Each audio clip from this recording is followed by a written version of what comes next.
Gajwel Pragnapur municipality ఎన్నికల్లో మల్లన్న సాగర్ ముంపు గ్రామాల ప్రజల సమస్యలను అర్థం చేసుకుని వాటి పరిష్కారానికి నిజంగా కృషి చేయగల నాయకులను ఎన్నుకొని గెలిపించాలని ఏటిగడ్డ కిష్టాపూర్ మాజీ సర్పంచ్ ప్రతాప్ రెడ్డి కోరారు.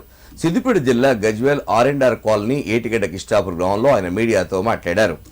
ప్రభుత్వం నుంచి భూ నిర్వాసితులకు రావాల్సిన నష్టపరిహారం ఇప్పటికీ అందరికీ అందలేదని, దీంతో పలువురు నిర్వాసితులు పట్న శివారులో ఏర్పాటు చేసిన 2BHK ఇళ్లలో నివసించాల్సిన పరిస్థితి ఏర్పడిందని చెప్పారు. ఇతర ప్రాంతాలకు చెందిన నాయకులను ముంపు గ్రామాల్లో కౌన్సిలర్లుగా బరిలో దింపితే సహించబోమని, తమ సమస్యలను ప్రత్యక్షంగా తెలిసిన నాయకుడినే గెలిపించుకుంటామని తేల్చి చెప్పారు.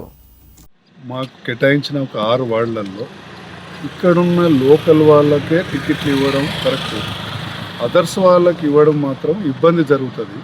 ఇక్కడ ఎందుకు మేము లోకల్ వాళ్ళకి ఇవ్వాలని చెప్తున్నామంటే, ఇక్కడ ఉన్న సమస్యలు అనేది కొన్ని ప్యాకేజీలు రాలేదు, కొన్ని సమస్యలు ఉన్నాయి, డెవలప్మెంట్ సమస్యలు ఉన్నాయి.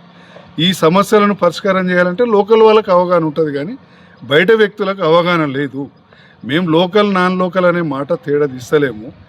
మున్సిపాలిటీ అన్నప్పుడు అంతా ఒకటే, కానీ ఉన్న ఆర్&ఆర్ కాలనీ సమస్యల మాటుకు బయట వ్యక్తులకు వాళ్ళకు తెలియదు. కనుక ఇక్కడున్న వాళ్ళకి ఏ పార్టీ అయినా బయట వ్యక్తులకు అవకాశం ఇవ్వకుండా ఈ లోకల్ ఉన్న వ్యక్తులకే అవకాశం ఇవ్వండి. ఇక్కడ ఒకవేళ అదర్స్ క్యాండిడేట్స్కి ఇస్తే మాత్రం ఇబ్బందులు జరుగుతాయి, ఇక్కడున్న ప్రజలు నష్టపోతారు. రేపు అక్కడ ఉన్న మున్సిపాలిటీలో కౌన్సిల్లో మనం ఏం మాట్లాడలేకపోతాం, వీళ్ళకి అవగాహన ఉండదు. కనుక దానికి మాకు నష్టం జరుగుతుంది. కనుక ఏ పార్టీ అయినా ఇక్కడున్న కార్యకర్తలకు, ఇక్కడున్న కష్టపడ్డ వాళ్ళకే కష్టపడ్డ పనిచేసిన వానికే పార్టీ టికెట్ కేటాయించాలని నేను కోరుకుంటున్నాను.